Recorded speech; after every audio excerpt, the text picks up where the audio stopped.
Supreme court में पंजाब इंतखाबात election commission की नजरसानी दरख्वास्त पर समाअत जारी है। Chief justice of Pakistan Umar Ata Bandial की सरबराही में 3 रुकनी बेंच समाअत कर रहा है। आपको आगाह करें, सुप्रीम कोर्ट में पंजाब इंतखाबात इलेक्शन कमीशन की नजरसानी दरख्वास्त पर समाअत जारी है।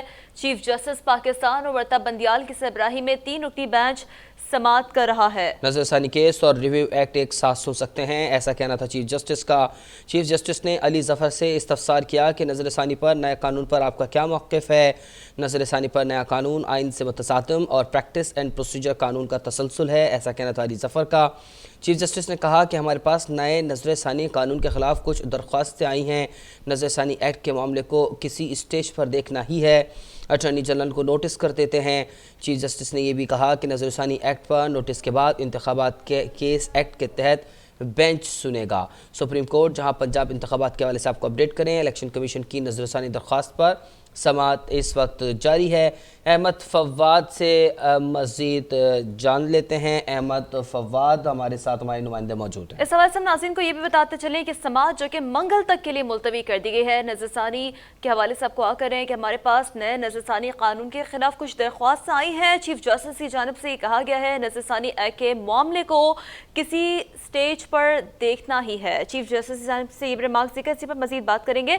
अहमद फवाद हमें ज्वाइन कर चुके हैं। अहमद फवाद, ये बताइएगा कि समाअत मंगल तक के लिए मुलतवी कर दी गई है, चीफ जस्टिस की जानिब से मजीद क्या रिमार्क्स दिए गए?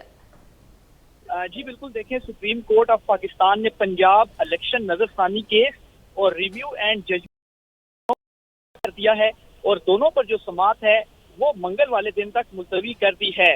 दौरान समाअत जो पाकिस्तान तहरीक इंसाफ के वकील हैं अली जफर, उनकी जानिब से जो नजरसानी दरखास्त है इसके ऊपर एतराज़ात जो हैं वो उठाए गए हैं और उनकी जानिब से ये कहा गया है कि सुप्रीम कोर्ट जो है वो इस केस की ये जो केस है इसके ऊपर रिव्यू जो है वो नहीं इलेक्शन कमीशन की जानिब से दायर किए जा सकता। इसके अलावा वकील अली जफर ने यह भी कहा है कि नए कानून की शिक 5 का जो इतलाक है वो पंजाब इलेक्शन केस पर नहीं होता। मुझे उम्मीद है अदालत दोनों कवानीन को कालअदम करार देगी, जिस पर जस्टिस मुनीब अख्तर की जानिब से ये कहा गया कि आप ये कहना चाहते हैं कि पंजाब इलेक्शन केस पुराने कानून के तहत सुना जाए, जिस पर वकील अली जफर ने कहा कि जी मैं यही कहना चाहता हूं कि केस पुराने कानून के तहत सुना जाए। इसी दौरान चीफ जस्टिस की जानिब से ये रिमार्क्स सामने आए हैं कि जो आप ये रिमार्क्स दे रहे हैं इसके मुताबिक तो ये जो केस है ये बिल्कुल भी नहीं सुना जा सकता। चीफ जस्टिस की जानिब से मजीद ये भी कहा गया कि 14 मई का इंतखाबात कराने का जो मामला है वो कौमी मसला है। 14 मई को पंजाब में इंतखाबात के फैसले को वापस लेना मुमकिन नहीं है। 14 मई का फैसला एक असूल तय करता है कि 90 दिन से इलेक्शन आगे नहीं जा सकता।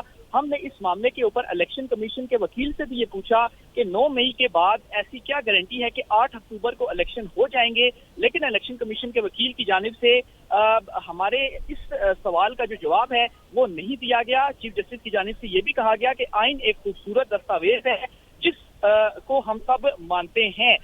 दौरान समाअत अली जफर की जानिब से पाकिस्तान तहरीक इंसाफ के वकील की जानिब से मजीद ये भी कहा गया कि 15 मई को आइन मर गया था, सुप्रीम कोर्ट के क्लियर फैसले के बावजूद इलेक्शन नहीं करवाए गए। इसके अलावा अली जफर ने मजीद ये भी दलाइल दिए कि 2 सूबे जमहूरियत और अवामी नुमाइंदों से इस वक्त महरूम हैं। मुझे ये लगता है कि पाकिस्तान के आइन का कत्ल हो चुका है। इन तमाम तर दलाइल को सुनने के बाद सुप्रीम कोर्ट ऑफ पाकिस्तान की जानिब से इन दोनों मुकदमों को यकजा किया गया है और इसी नुक्ते के ऊपर जो कि एतराज पाकिस्तान तहरीक इंसाफ के वकील ने आयद किया है, इस पर सुप्रीम कोर्ट ने अटॉर्नी जनरल और जो दीगर इस केस के फरीकैन हैं उनको नोटिस जारी कर दिए हैं और केस की जो समाअत है वो मंगल तक मुलतवी कर दी है। जी, नोटिस जारी कर दिए गए हैं, समाअत मंगल तक के लिए मुलतवी कर दी गई है। अहमद फवाद हमें आगाह कर रहे थे।